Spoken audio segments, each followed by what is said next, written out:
everybody. Happy Friday. I hope y'all are having a great day today. We're making chili mac. We're making chili mac here at the Young's house, and you are gonna love this recipe if you've never tried it. Here's what you're gonna need. You're gonna need some macaroni and cheese. Okay, and I just have 2 boxes of macaroni. You're gonna need some chili seasoning, doesn't matter what kind you have, okay? And you're gonna need a can of chopped tomatoes with a little bit of the juice. We're gonna use some of that juice. And we like to top our chili mac with some fresh jalapenos and sometimes sour cream. Okay, so right here, I have some boneless, skinless chicken thigh meat that I have washed off using lemon juice, salt, and cold water, and then we've patted dry with the paper towel. You're gonna need some spices to make it come together and taste good. We're gonna be using some chicken bouillon powder for our salt. Okay, if you don't have the chicken bouillon powder, just use salt. Okay, we have some parsley flakes for color, you know, for a garnish when we're done.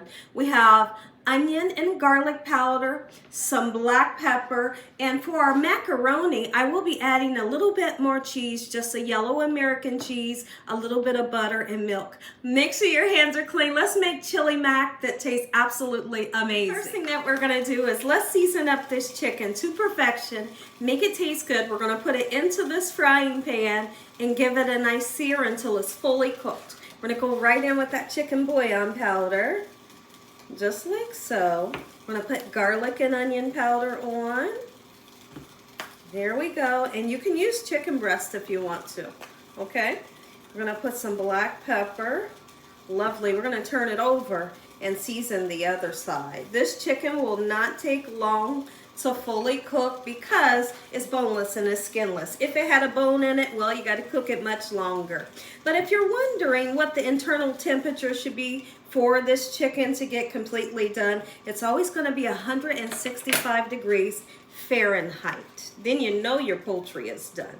Okay, lovely. We're going to let this chicken kind of sit with these spices for at least 15 minutes before we begin to cook it. Here we go. That smells so good.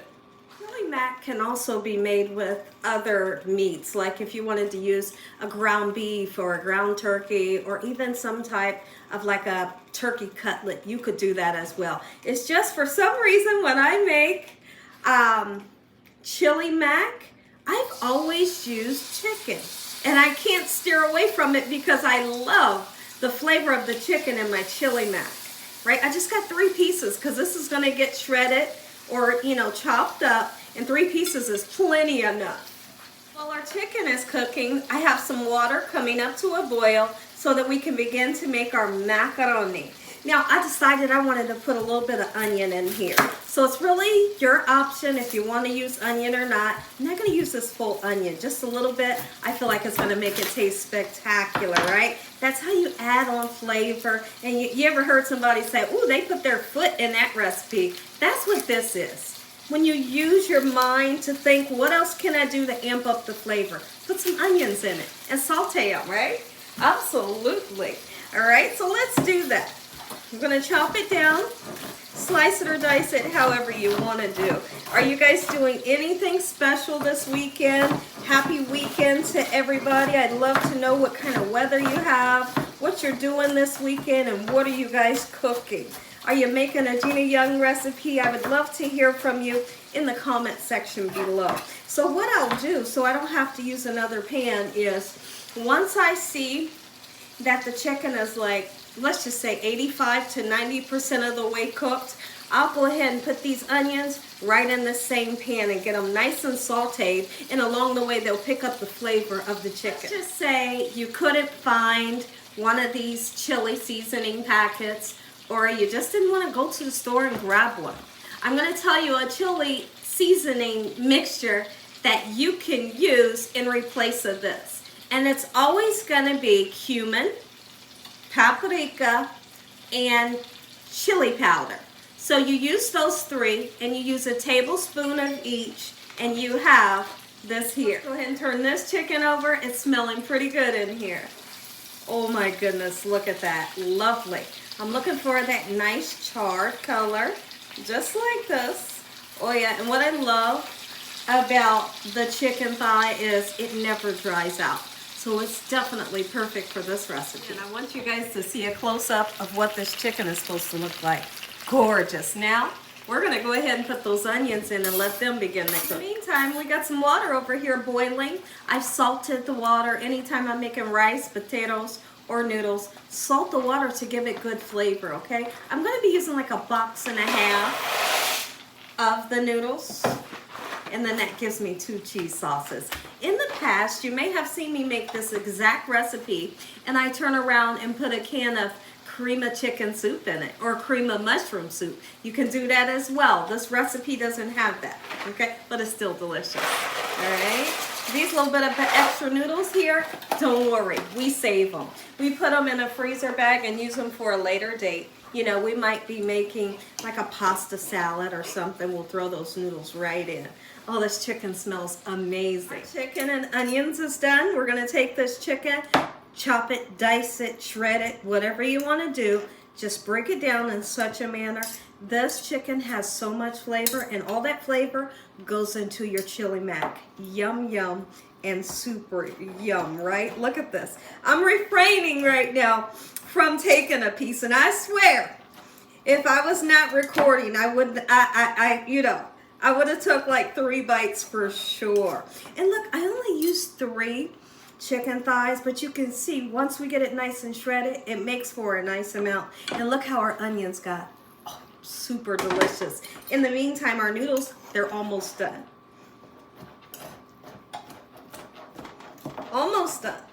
Let's grab our chicken. We're gonna put it right back into the pan with those lovely onions, those nice sweet onions. I'm gonna switch over my cutting board, and then when I come back, we're gonna be draining those noodles. We're making chili mac here at the Young's house that tastes spectacular. I'm gonna go ahead and warm through my chopped up tomatoes. I did take away at least half of the juice that's in here. Okay, you can use it all if you want, or you can take half away. All right, we're gonna put those tomatoes in, and the residual heat from this chicken and these onions is gonna warm it up. There's a lot of times where I'll take the tomatoes and mix it in when I'm putting the cheese in with my noodles, but we can just do it like this because eventually everything is gonna get mixed in with that lovely macaroni. Look at this. I could eat that just like that. Our chili mac. Our noodles have been drained. Okay, and so now I'm using both cheese packets, and I'm adding some extra cheese. I have a yellow American cheese that I like to put in because it's so creamy, it's so dreamy, and it's super delicious.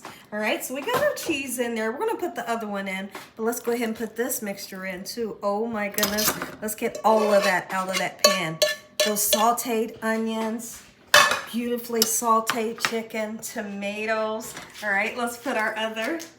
I know I'm getting all excited. It's Friday and my family is so happy to have this recipe, and your family is gonna love it as well. So we're getting this in. And put about 2 tablespoons of butter. Your butter can be salted or unsalted. Really, it doesn't matter. Just get it in there. It really makes it nice and rich. And the milk helps to kind of thin out the recipe. Not too much. You know how much to put in your macaroni, right? This whole packet. Just 1 chili seasoning packet amps this up. Gives that flavor that we're looking for. I'm gonna put this on or in, and then we're gonna let everything just simmer. Just for maybe 10 minutes on super low. Okay, I'm gonna have the camera come in close while we stir it. You are gonna love this recipe, and I'm super happy to share it with you. Look at this, but wait till it comes together. Oh, look at that. Listen to the sound. I live for that sound. I'm gonna make up some cornbread to go along with this, and dinner is served. Listen to me. If y'all enjoyed this video, give me a thumbs up. If you ain't subscribed, what you waiting on? Tell your family and friends. Tell the world what Gina's doing in this kitchen every single day. And Heavenly Father, once again, we thank you for this meal, your hedge of protection, and your love. Amen. I wanted to give you guys an up close after it's simmered and we've presented it in this lovely baking dish. Make you some. Taste. I know you want to taste. I'm going to give you that first bite. But I also want to talk about how my husband likes to eat his. What he does, so he puts it into a bowl. He puts sour cream on the top. Sometimes we put green onions on the top, but most of the times it's just a dollop of sour cream on top of this. And then your jalapenos, if you eat jalapeno. All right, let's taste. My mouth is salivating. You can take the first bite. I'm going in. Make you something. You're gonna love this.